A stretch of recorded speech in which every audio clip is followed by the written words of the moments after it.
नमस्कार साथियों, फार्मा गुरु के ऑनलाइन प्लेटफॉर्म पर मैं नितिन नेक्स्ट टॉपिक यानी ओपियोइड के साथ हाजिर हुआ हूं।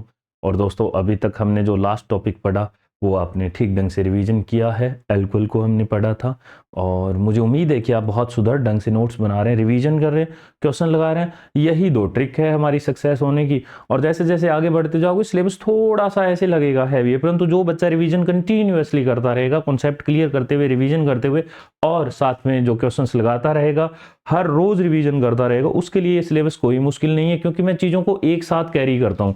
जैसे आपने देखा होगा, जो चीज़ें जनरल फार्माकोलॉजी में पढ़ी मैं बार बार आपको याद करवा रहा हूँ, वहां जाके देखो, वहां जाके देखो। तो इसी तरह हम आगे चलेंगे। अब सुनो, क्या है सीएनएस में एक टॉपिक आता है हमारा, क्या, ओपियोइड। और ओपियोइड एनाल्जेसिक। एनाल्जेसिक का नाम ही क्या है? पेन को रिलीफ देने वाला, उसी को एनाल्जेसिक कहते हैं। तो हम शुरू करते हैं। सबसे पहले क्या है ओपियोइड एनाल्जेसिक, हेडिंग डाल लेना बहुत बढ़िया से। इसमें आज हम अफीम की बात करेंगे, कल हमने अल्कोहल की बात की थी, ठीक है।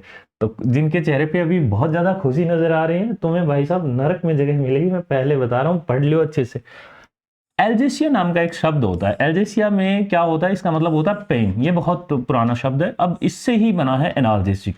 एनाल्जेसिक का मतलब होता है drug that selective relieves pain by acting CNS और पेरिफेरल पेन मैकेनिज्म। हर एक, मतलब कह सकते हो, सीएनएस का पेन मैकेनिज्म होता है और वही पेरिफेरी का भी पेन मैकेनिज्म होता है अगर किसी के दर्द होता है तो ये जो एनाल्जेसिक होती है, ये ऐसी एक दवा, ऐसी ड्रग होती है जो सिलेक्टिव रिलीव करती है किसको? पेन को। और पेन क्या होता है? एक वार्निंग सिग्नल होता है। क्या होता है दोस्तों? वार्निंग सिग्नल होता है, जिससे ये पता चल जाता है कि कुछ तो गड़बड़ है। ये यानी कि ये वार्निंग देता है, एक ऐसा सिग्नल जो वार्निंग देता है, उसी को हम पेन कहते हैं। तो पेन बाय एक्टिंग, या तो वो सीएनएस को जो है पेन मैकेनिज्म को ब्लॉक कर देगा या पेरिफेरी पार्ट को कर देगा। तो इसी को हमने क्या कह दिया है? एनाल्जेसिक कह दिया है। एनाल्जेसिक दोस्तों तीन तरह के देखोगे आप मुख्यतः। पहला क्या देखोगे? ओपियोइड या नार्कोटिक। इसमें एक एग्जांपल आता है मॉर्फिन का, बाकी आप कोडीन और ये हम सारी एक एक करके पढ़ेंगे दवाई। परंतु पहला क्या पढ़ोगे आप? ओपियोइड एनाल्जेसिक, या आप कहोगे नार्कोटिक। दूसरा होता है नॉन ओपियोइड। नॉन ओपियोइड को कहते हैं नॉन नार्कोटिक। इसमें किसी तरह का ओपियोइड घटक नहीं होता है, इसमें किसी तरह का कोई नशा नहीं कह सकते। इसमें जैसे एग्जांपल आता है एस्प्रिन, या आप इसको कहते हैं non steroidal anti inflammatory drug, जिसको हम एनएससीआइड्स कहते हैं, वो भी इसी कैटेगरी में आती है। एक आता है एडजुवेंट एनाल्जेसिक, यानी कि गाबापेंटिन, प्रीगाबालिन। मैंने बताया था ना, ये किस में काम आती है? हमने आपको कहा था कि ये पेरिफेरल न्यूरोपैथी में काम आती है, आप कह सकते हो, या फिर आप कह सकते हो न्यूरोपैथिक पेन में काम आती है, सियाटिका में, सर्वाइकल में। तो इनको कहते हैं एडजुवेंट एनाल्जेसिक, तो ये इनमें काम आती है। अब सुनो क्या है, ये आप नोट कर लेना, आप स्क्रीन को रोककर। अब देखते हैं हम क्या आगे। अब इसका फर्दर क्लासिफिकेशन देखेंगे और ये यहां से सीधा डायरेक्ट प्रश्न पूछा जाता है। कैसे? सुनो, ओपियोइड एनाल्जेसिक जो है दोस्तों, वो किससे मिलता है? वो पोपी प्लांट से मिलता है। एक तरह का एल्कलॉइड है, पोपी प्लांट है ना, इसका नाम है पोपी प्लांट, और पोपी प्लांट से मिलता है। और पेपेवर सोमनिफेरम इस प्लांट का नाम है। तो अगर आपसे पूछा जाए कि जो है कौन से प्लांट से मिलता है और इसका नेम क्या है, तो आप कहोगे पेपेवर सोमनिफेरम। जब हम फार्माकोग्नोसी पढ़ेंगे तो इसी तरह से हम मेडिसिनल नेम पढ़ेंगे, हर एक प्लांट का पढ़ेंगे, जो जो हमारे पास इंपॉर्टेंट ड्रग्स आएगी, चाहे वो फिर सेना हो, या फिर मैं कहूं एलोए हो, डिजिटेलिस हो, एफिड्रा हो, ऐसी बहुत सारी तमाम तरह की मेडिसिन पढ़ेंगे हम, जिनके क्या अपने अपने मेडिसिनल नेम होते हैं। तो ये है पोपी। और ओपियम, ओपियम का ये प्लांट होता है और इससे हम क्या पाते हैं? ओपियम पाते हैं। इसको कहते हैं पोपी प्लांट, और पोपी प्लांट का नाम क्या है? पेपेवर सोमनिफेरम। एक चीज तो ये याद रखो, इससे दो तरह के एल्कलॉइड निकलते हैं। पहला कौन सा है? फेनोल्फ्थालीन डेरिवेटिव। और फेनोल्फ्थालीन डेरिवेटिव में क्या है? दूसरा क्या है? बेंजो आइसोक्विनोलिन डेरिवेटिव होता है। अब देखो क्या है फेनोल्फ्थालीन डेरिवेटिव। देखो ये बहुत इंपॉर्टेंट टेबल बता रहा हूं मैं।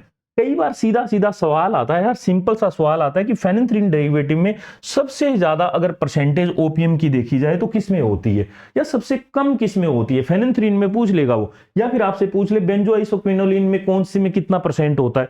सीधा सीधा मैं आपको याद करवा दूंगा, याद वैसे कोई आवश्यकता नहीं रट्टा मारने की, परंतु मैं बता रहा हूं। या फिर आपसे ये पूछ ले which of the following is not a part of phenolphthalein derivative. तीन नाम ये दे दिए, एक पेपेवरिन दे दिया। आपको अगर इसी क्लासिफिकेशन का ही नहीं पता है ना, तो आप फंस जाओगे।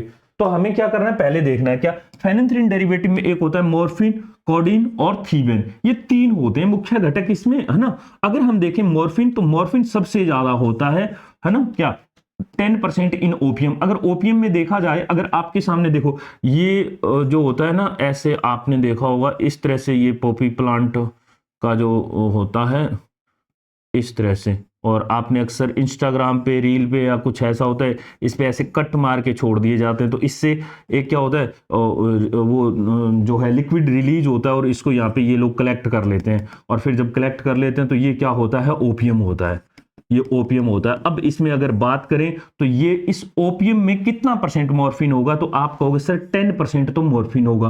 कोडीन कितना होगा, 0.5% होगा, और थीबेन कितना होगा, 0.2। परंतु इस थीबेन में याद रखना नॉन एनाल्जेसिक प्रॉपर्टी है, दर्द में थीबेन काम नहीं आता है, ठीक है। अगर इसको हम लेबोरेटरी में ले जाकर इसको अलग कर ले, इसको अलग कर ले कोडीन को, और इसको भी अलग कर ले, तो याद रखना इसको देने से उसका दर्द ठीक नहीं होगा, ये दोनों तो फिर भी काम आ जाएंगे। वैसे कोडीन एंटीटसिव होता है, आगे चलकर हम पढ़ लेंगे, फिलहाल ये याद रखो। दूसरी तरफ क्या है, बेंजोआइसोक्विनोलिन, तो इसमें अगर ओपियम में बात करें तो पेपेवरिन 1% होता है और नोस्कापिन 6% होता है। तो इसी तरह से मॉर्फिन तो आप चारों तरफ देखोगे तो अफीम का मतलब ही आजकल मॉर्फिन नाम हो गया है ना, कि मॉर्फिन ओपियम है क्या, तो ओपियम में मॉर्फिन सबसे ज्यादा होता है, कोडीन उसके बाद आता है, कम आता है, फिर उसके बाद क्या आता है, थीबेन आता है जो 0.2% है। तो टीएच से आप क्या 2 याद कर लेना, 0.2 होता है, ये 0.5 होता है और ये 10% होता है। इधर देखिए पेपेवरिन 1% होता है, नोस्केपिन जो होता है 6%। ये दोनों ही याद रखना दोस्तों क्या है, नॉन एनाल्जेसिक है, ये दोनों ही क्या है, नॉन एनाल्जेसिक है। तो ये आप लोग बिल्कुल याद करें, ये केडी त्रिपाठी में हूबहू ऐसे ही लिखा हुआ है, आप लोग देख सकते हैं।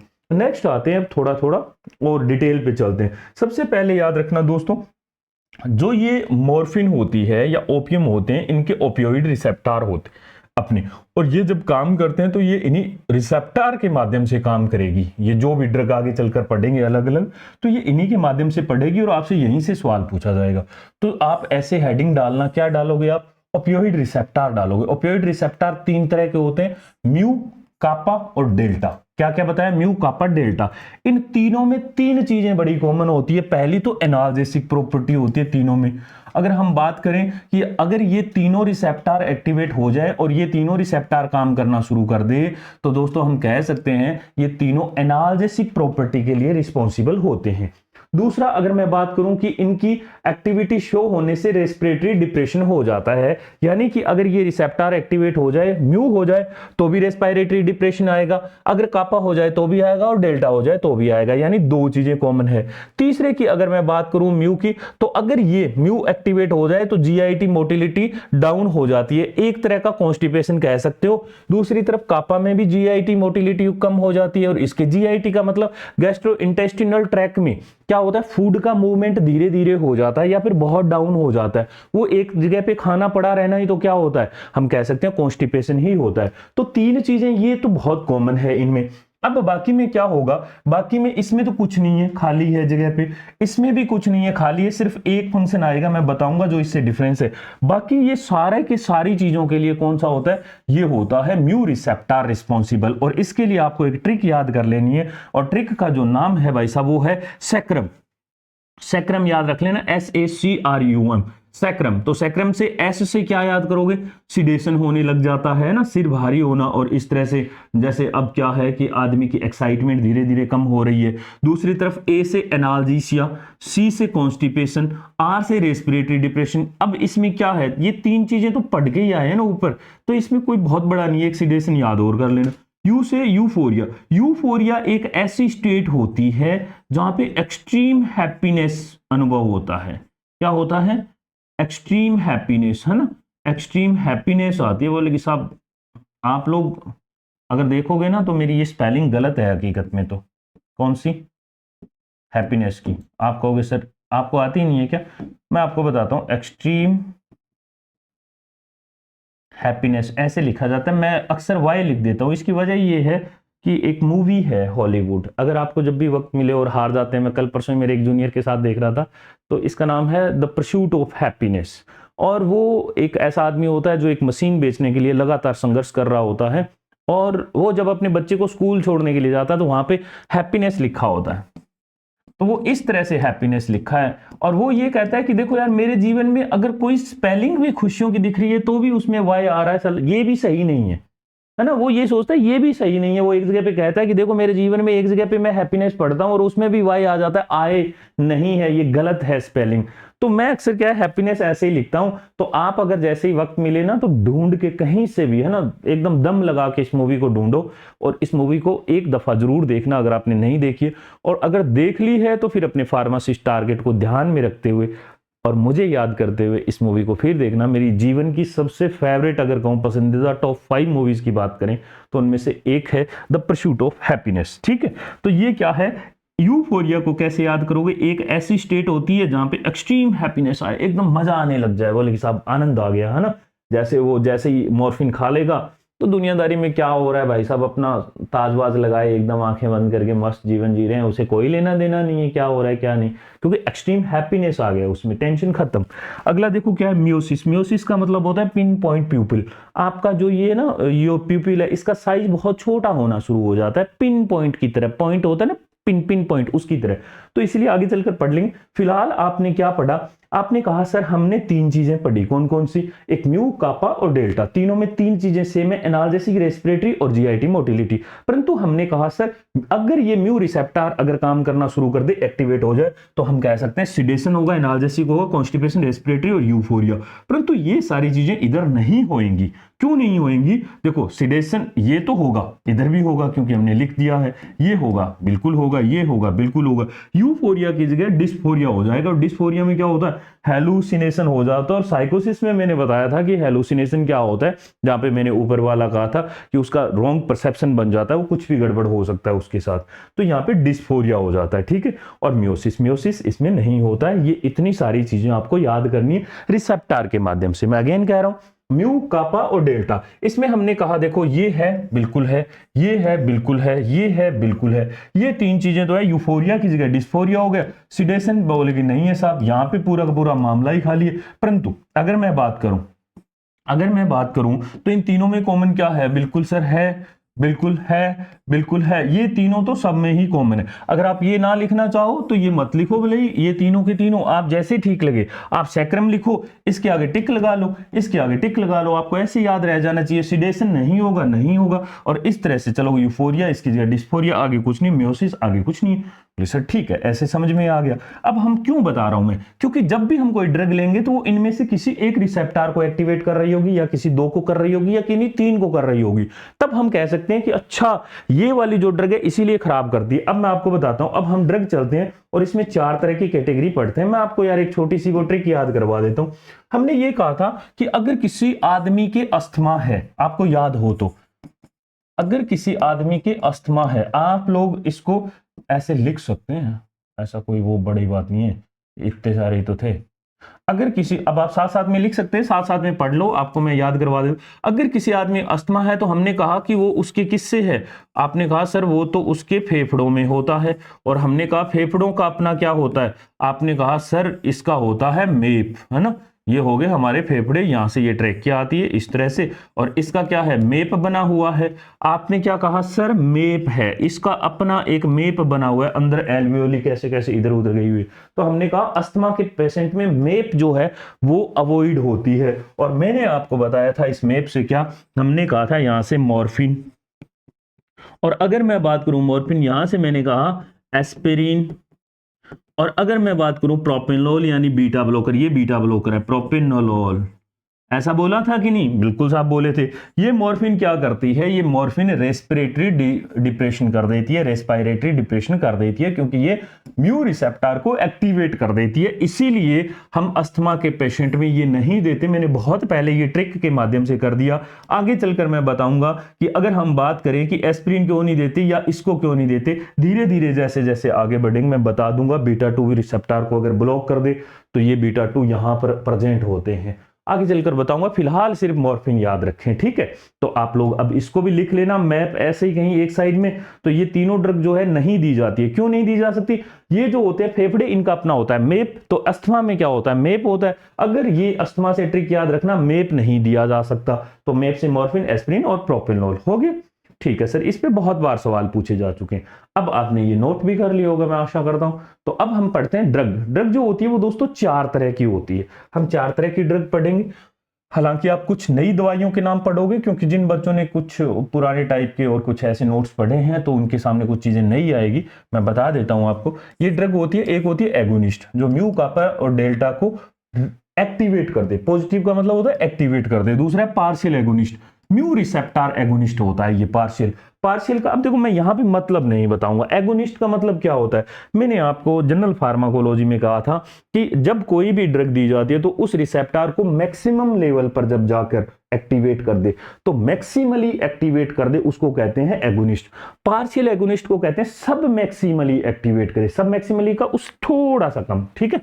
अब हम आते हैं एगोनिस्ट और एंटागोनिस्ट। इसमें होती है जो कापा को एगोनिस्ट कर दे और म्यू को एंटागोनिस्ट कर दे, यानी कि कापा को तो एक्टिवेट कर दे और म्यू को ब्लॉक कर दे, है ना। तो सोचने वाली बात है। तो अगर मैं कहूं कि अगर आप म्यू का एंटागोनिस्ट कर दोगे और कापा को एगोनिस्ट कर दोगे तो कौन सा नया फीचर आपको देखने को मिलेगा? डिस्फोरिया मिलेगा। कैसे मिलेगा भाई साहब? देखो यार, अगर मैं कहूं तो ये देखो, अगर आपने इसको इस म्यू को तो कर दिया आपने ब्लॉक, इसको तो आपने ब्लॉक कर दिया, तो ये ब्लॉक करने से एक भी एक्शन नहीं आएगा।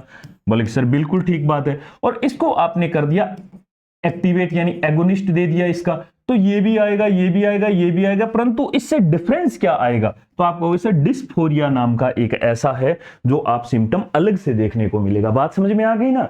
तो ठीक है सर, अब हम आगे बढ़ते हैं। बस यही तो है, इतना सा खेल है इसमें, और कुछ है ही नहीं।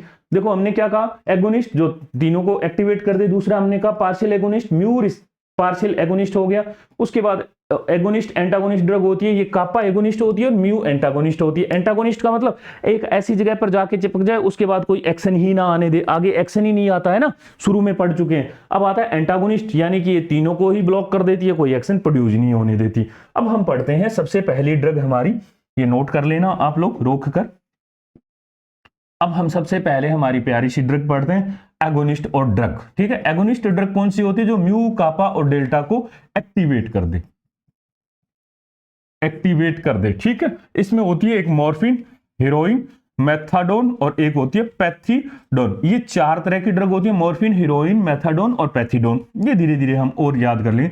मोस्ट इंपॉर्टेंट होती है मॉर्फिन, इसको तसल्ली से पढ़ेंगे, परंतु ये तीन नहीं छोड़ेंगे। सीधा सीधा सिंपल सवाल क्या आता है, हीरोइन का आप केमिकली नाम बताओ, तो आप कहोगे डाई एसिटाइल मॉर्फिन, सीधा सा। मॉर्फिन से ही ये बनती है तो आप कहोगे डाई एसिटाइल मॉर्फिन। ये 2 to 3 time more strong analgesic होती है इसके जो है मॉर्फिन के अलावा। अब आप लोग अक्सर आप लोगों ने सुना होगा स्मैक जो पीते हैं या चिट्टा विट्टा ऐसा ऐसा कुछ, वैसे वो कोकेन से बनता है, परंतु जो हीरोइन का बहुत पहले नाम चलता है, आज भी चलता है, तो कुछ लोग हीरोइन पीते हैं। वो क्या होता है? डाई एसिटाइल मॉर्फिन होता है, और डाई एसिटाइल ये तीनों रिसेप्टर को एक्टिवेट कर देता है, तो इससे सिडेशन भी आता है। और सिडेशन आता है वो एडिक्टेबल नहीं होता है, एडिक्टेबल होता है यूफोरिया। यूफोरिया जो हमने म्यू रिसेप्टर में पढ़ा, और जो म्यू रिसेप्टर में हमने यूफोरिया पढ़ा, उसमें आदमी क्या होता है? एकदम एक्सट्रीमली हैप्पीनेस, बोले क्या हाँ मजा आ गया, अब दुनियादारी में कोई कुछ हमें ज्यादा पता नहीं है, कुछ भी होए, चाइना हम पे बम गिराए या अमेरिका हम पे गिराए या हमारे पे पाकिस्तान गिराए या हम पाकिस्तान पे गिरा दें, इस बात से हमें कोई मतलब नहीं है। आपके घर में क्या हो रहा है हमें कोई मतलब नहीं है। तो इसमें क्या होता है? यूफोरिया। जब भी आप म्यू कैसे दिखता है? ऐसे ऐसे ऐसे दिखता है म्यू ऐसे, और सैक्रम भी कहा, तो इसका हमने क्या कहा? ऐसे, म्यू ऐसे दिखता है, ये यू की तरह दिखता है, तो आप क्या कहोगे? यूफोरिया। अब क्या कहोगे? यूफोरिया। तो यूफोरिया मतलब एक्सट्रीमली हैप्पीनेस। तो हीरोइन जब आदमी ले लेता है तो उसमें एक्सट्रीमली हैप्पीनेस आती है, तगड़े लेवल पे, तो इसलिए वो बार बार एडिक्ट होता है उसके प्रति, क्योंकि जैसे ही डोज डाउन होती है उसकी खुशियां गायब हो रही होती है, और इंसान का जब डोपामाइन लेवल गायब हो रहा होता है तो वापिस उसकी तरफ भागता है, और वो कहता है भाई साहब कैसे ही करके मुझे दो यार, वो कुछ भी बेच देगा, घर के गहने बेच देगा, वो आपके घर का सामान बेच देगा, इन्वर्टर उठा के बेच देगा, कुछ भी करेगा, परंतु उसे यूफोरिया चाहिए, एक्सट्रीमली हैप्पीनेस। क्यों होता है? क्योंकि उसको म्यू रिसेप्टर एक्टिवेट करना है, और म्यू रिसेप्टर एक्टिवेट होगा तो उसको बॉडी पेन नहीं करेगा, है ना, एनाल्जेसिक इफेक्ट आएगा, उसके साथ साथ उसको यूफोरिया मिलेगा, मजा आ जाएगा। वो एक जगह पे आपने देखा होगा नशे करने वाले अक्सर एक जगह पे ऐसे आंखें टिका लेते हैं, तो टिका लेते हैं, पिन पॉइंट प्यूपिल हो जाता है इनका, ऐसे वाला याद रखो, ठीक है। तो हमने कहा मॉर्फिन होता है एगोनिस्ट ड्रग में, यानी इन तीनों को एक्टिवेट कर दे। मॉर्फिन होता है तीनों को एक्टिवेट कर दे। हीरोइन जो होता है di acetyl morphine 2 to 3 time, ठीक है। उसके बाद आता है मेथाडोन, डाईफिनाइल हेप्टानोन डेरिवेटिव होता है। मोस्ट इंपोर्टेंट कर लेना मेरी तरफ से, सवाल पूछा हुआ है इस पे, डाईफिनाइल हेप्टानोन।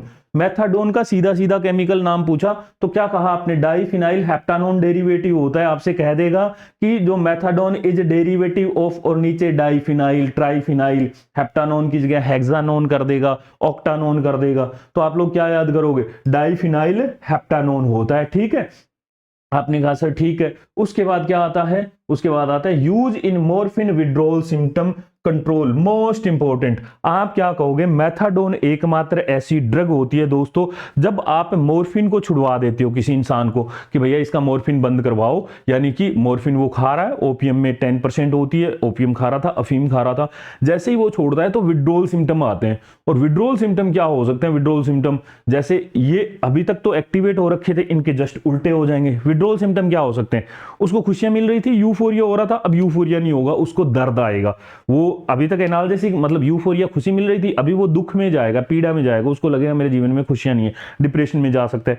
दूसरा, म्यू रिसेप्टर एक्टिवेट होने से जो है सिडेशन आ रहा था, अब सिडेशन नहीं आएगा, है ना, एक्साइटमेंट बढ़ जाएगा बॉडी में। अगला मैं कहूं कि उसके कॉन्स्टिपेशन हो रखा था अभी तक, क्योंकि म्यू रिसेप्टर एक्टिवेट हो रखा था। क्यों हो रखा था, क्योंकि हमने उसको मॉर्फिन दिया था। तो अगर कॉन्स्टिपेशन है तो उसकी जगह क्या हो जाएगा, डायरिया हो जाएगा। तो आप मोस्टली ज्यादातर देखोगे जो आदमी अफीम खाने वाला होता है, उसको अगर 2 दिन भी अफीम ना मिले तो वो बार बार वॉशरूम जाता है, उसको क्यों, डायरिया हो जाता है। जीआईटी मोटिलिटी पहले जहां पे कम हो रखी थी, अब जीआईटी मोटिलिटी बढ़ जाएगी, वो स्पीड से भोजन आगे बढ़ेगा।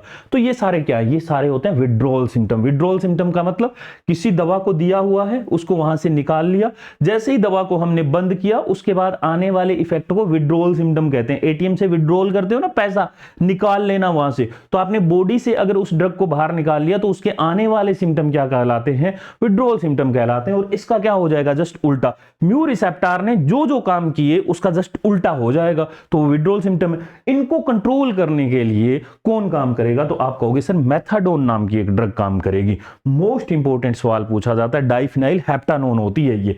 अगला देखो क्या है, पैथिडोन। पैथिडोन होती है पेप्रिडीन डेरिवेटिव। पेप्रिडीन डेरिवेटिव में क्या है मैं आपको बता देता हूं थोड़ा सा, यहां पे थोड़ा सा देखने वाली बात है, आप लोगों को थोड़ा समझा दूं मैं।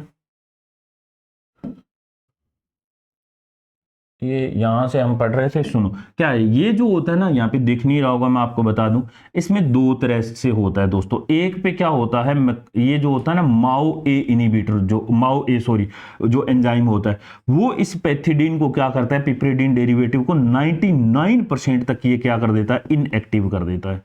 क्या कर देता है, इनएक्टिव कर देता है। बचती कितनी है, ओनली 1% बचती है, और ये होती है नॉन पैथिडीन। क्या होती है ये, नॉन पैथिडीन होती है, और ये बहुत लॉन्ग एक्टिंग होती है। और लॉन्ग एक्टिंग होती है तो ये क्या करती है, लॉन्ग एक्टिंग होके म्यू रिसेप्टर को एक्टिवेट रखती है। और अगर म्यू रिसेप्टर 1% पे भी, सोचो ये ड्रग कितना लॉन्ग एक्टिंग है, बहुत लॉन्ग एक्टिंग है, 1% पे भी, और एक तरफ 99 को ये माओ मार देता है। अब अगर आपने माओ ए इनिबिटर दिया, अब आप मुझे बताओगे कि ये माओ ए इनिबिटर कौन से होते हैं। अगर मान लो किसी के माओ ए इनिबिटर चल रहे हैं, और अगर वो माओ ए इनिबिटर है तो उन्होंने क्या कर दिया, इस माओ को कर दिया ब्लॉक, इसको ब्लॉक कर दिया।